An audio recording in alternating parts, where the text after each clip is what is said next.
చూడండి ఇక్కడ ఇప్పుడు మనం చెప్పుకున్నాం కదండి పిల్లడు ఎలా నేర్చుకున్నాడని చెప్పేసి స్పర్శ ద్వారా రుచి ద్వారా తెలుసుకున్నాడని చెప్పాడు. ఓకే అండి. ఇప్పుడు దానికి సంబంధించిన యాక్టివిటీ చేస్తున్నప్పుడు ఓకే అండి. ఇప్పుడు ఎవరైతే గ్రూప్ నెంబర్ 1 నుంచి మేడం గారు ఉన్నారు కదండి, మేడం గారు వచ్చి ఒకసారి ఎక్స్ప్లెయిన్ చేస్తారు. ఇవి రుచి ద్వారా పోల్చారు అన్నమాట. ఇవి ఏంటంటే చెప్తారు వాళ్ళు. ఓకే అండి. ఇక్కడ పాయింట్స్ ఉన్నాయి. ఇవి పాయింట్స్ అది పట్టుకొని చెప్తారన్నమాట. ఇవి కూడా ఇవి ఈ ఆకారం బట్టి ఏంటనేది స్పర్శ ద్వారా వాళ్ళు చెప్పగలరు. ఓకే అండి.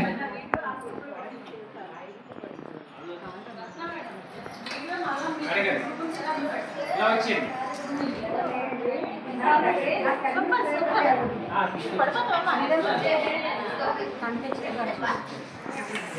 తీసుకోవాలండి. మీరు ఎలా వచ్చింది మేడం? మీరు కూర్చోండి, మీరు ఉంటే చెప్పేస్తాను. ఇప్పుడు మీకు ఒక్కొక్కటి ఇస్తామండి. అది మీరు రుచి చూసి అది ఏంటనేది దాని పేరు చెప్పండి. ఏది కూరగాయలు అన్నమాట. కూరగాయలు మన ఇంట్లో వాడేది. ఓకే అండి.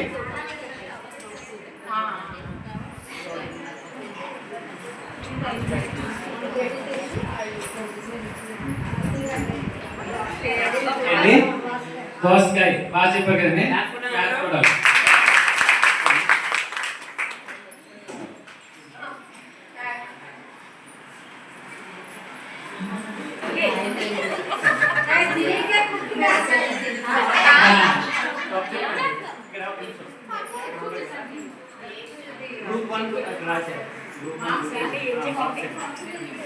అంటే ఎన్ని తప్పు చెప్పారు అనేసి నోట్ చేస్తారు.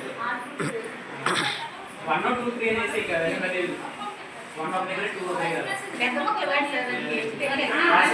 వరుసగా రాసి 2 3 ఓన్లీ బ్రాండ్స్ నోట్ చేయండి. బ్రాండ్ నోట్ చేయండి.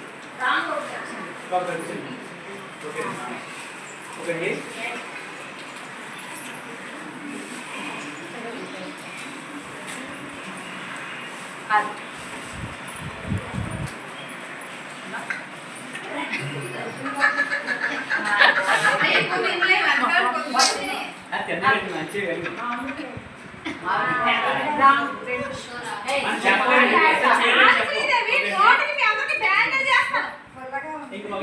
ఫస్ట్ ఇది ఏదైతే చెప్తారో అదే నెక్స్ట్ మళ్ళీ అది కాదని చెప్పి వేరే చెప్పకూడదు.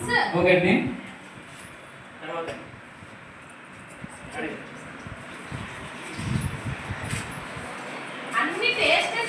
వాసన కూడా చూడొచ్చు.